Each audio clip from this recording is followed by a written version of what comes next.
Assalamualaikum warahmatullahi wabarakatuh. Perkenalkan, nama saya Nando Faklin, saya dari kelas TK 1B dengan NIM 2101082028.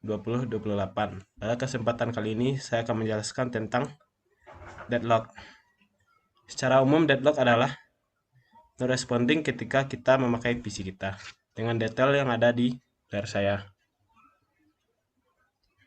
Deadlock dengan kata lain, saat masuk dalam suatu proses menunggu, ia tidak akan pernah selesai menunggu sebab sumber daya yang dibutuhkan sedang digunakan oleh proses lain yang sedang menunggu pula. Ilustrasinya ada pada gambar. Dan ini adalah ilustrasi deadlock dengan yang pertama itu deadlock yang mungkin dan deadlock saja. Sistem model jenis resource yaitu prim Abel masih boleh diambil dari proses yang sedang memakainya tanpa memberi efek apapun pada proses tersebut. Contohnya memori. Dan yang kedua adalah non-primable dengan contoh printer. Ada pula potensi untuk menyebabkan deadlock. Penyebab deadlock. Ada banyak macam penyebab deadlock. Yang pertama mutual exclusion, hold and wide, no pretion, sirkulasi wide. Yaitu pada umumnya terjadi karena sumber daya yang sedang digunakan oleh proses lain. Selanjutnya adalah resource allocation grab. V dipartisi ke dalam dua tipe, yaitu kumpulan proses dan kumpulan resource. Request adalah reject dari P1 menjadi RJ. Assignment adalah edge direct RJ menjadi P1.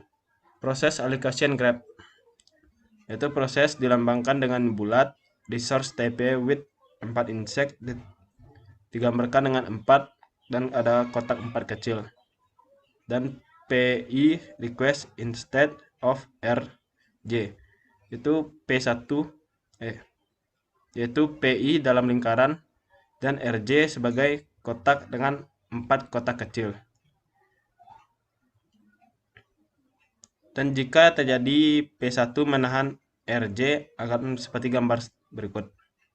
Contoh dari resource allocation graph itu seperti gambar berikut. Contoh dari resource allocation graph dengan deadlock.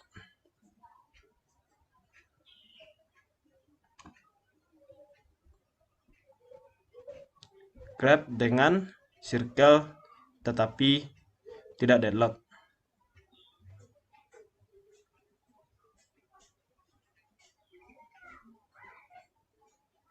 Yaitu dengan P4 dapat melepaskan R2 dan kemudian R2 akan yaitu dengan P4 akan melepaskan R2 dan kemudian R2 akan dialokasikan kepada P3. Basic fact 1. Jika graph tidak ada circle, sama dengan tidak deadlock. Jika graph contents ada circle, sama dengan jika satu per resource, maka akan deadlock. Jika beberapa per resource, maka kemungkinan ada deadlock. Selanjutnya adalah menangani deadlock, yaitu dengan memakai protokol untuk memastikan tidak akan pernah mengalami deadlock. Dua protokol untuk menhandling deadlock, yaitu deadlock avoidance dan deadlock prevention. Selanjutnya, membiarkan sistem memasuki waktu deadlock, mendeteksinya dan memperbaikinya. Yang ketiga, mengabaikan masalah deadlock dan akan menanggapi bahwa deadlock tidak akan pernah terjadi lagi. Pencegahan deadlock, yaitu dengan memberi informasi tambahan tentang resource yang dibutuhkan. Yang diantaranya banyaknya resource yang tersedia, resource yang dialokasikan, resource yang dibutuhkan, dan minimum resource yang dibutuhkan oleh proses. Menggunakan algoritma prediksi. Fakta basic nomor 2, yaitu jika sistem itu aman, maka tidak ada deadlock. Jika sistem itu tidak aman, kemungkinan akan deadlock.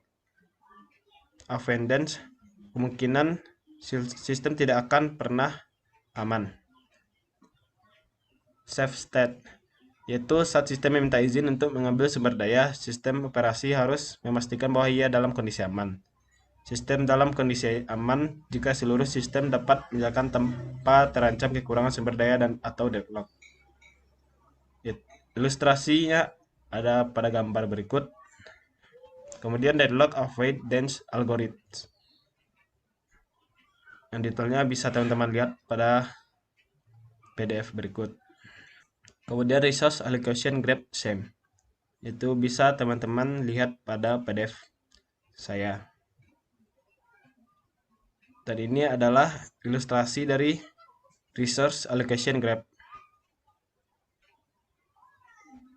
Dan ini adalah ilustrasi dari concept test in resource allocation graph. Dan ini adalah ilustrasi dari resource allocation graph and wait for graph. Terdapat dua gambar. Berikutnya adalah Banker's algorithm. Support untuk multiplied instance.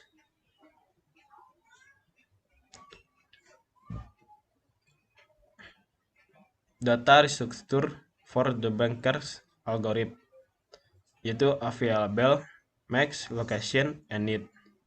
Yaitu available yang tersedia, max maksimum permintaan, allocation yang sudah dialokasikan, dan need yang masih dibutuhkan.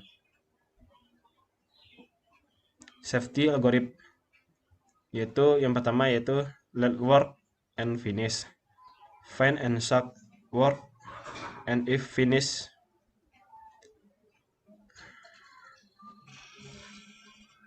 Contoh dari Banker algorithm, dan detailnya bisa teman-teman lihat. Dan berikut adalah contoh dari Banker algorithm yang kedua.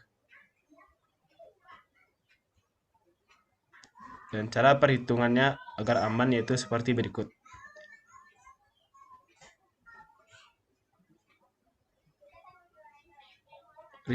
Resource request algorithm for proses P1. Yaitu request adalah request vektor dari P1.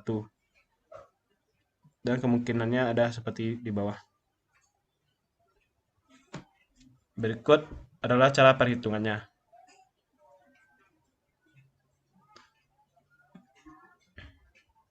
Baiklah, inilah kelemahan dari algoritma Banker, yaitu proses belum tahu berapa jumlah max resource yang dibutuhkan.